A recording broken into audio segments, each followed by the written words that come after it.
Les libérations de prisonniers de ces derniers jours au Sénégal ne sont pas liées à la situation politique du pays. Ce ne sont pas des détenus politiques, c'est en tout cas ce qu'a indiqué Aïssata Tall Sall, ministre de la Justice du Sénégal, à l'occasion d'une conférence de presse organisée ce mardi 20 février à Dakar pour éclairer l'opinion sur la situation judiciaire du pays. Il s'en est trouvé certains pour dire que voilà, nous sommes dans une situation politique. Ces personnes avaient été arrêtées pour des raisons politiques, que ce sont même des détenus politiques. Et maintenant encore, pour des raisons politiques, on a décidé de les libérer. Cela est faux. Cela est complètement faux.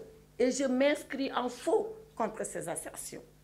En réalité, toutes ces personnes qui ont été libérées avaient été détenues à l'occasion de manifestations de troubles à l'ordre public.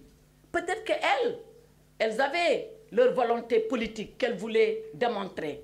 Peut-être qu'elles avaient un camp politique auquel elles appartenaient. Mais les raisons qui les ont envoyées en prison n'ont jamais été des raisons politiques. Cette conférence de presse a permis à la ministre de la Justice de s'exprimer sur la probable libération des opposants Ousmane Sonko et Bassirou Diomaye Faye, qui est par ailleurs le candidat de l'ex-parti PASTEF à la présidentielle. Il y a beaucoup d'anonymes parce qu'on ne fait pas le distinguo entre une soi-disant vedette, une personne connue et une non connue. La seule chose qui nous importe, c'est les éléments objectifs figurant au dossier qui méritent que la personne soit libérée. Je rappelle que ces libérations sont des libertés provisoires. Ce n'est pas encore tout à fait fini. Et je tiens à le rappeler.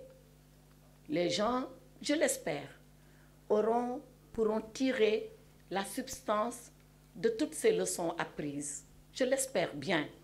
Mais que personne ne s'avise à penser que l'aventure s'arrête là. À Dakar, 344 personnes ont pu bénéficier de remises en liberté provisoire sur environ 500 manifestants mis sous mandat de dépôt suite à des troubles à l'ordre public. La même procédure de liberté provisoire va se poursuivre sur toute l'étendue du territoire, selon la ministre.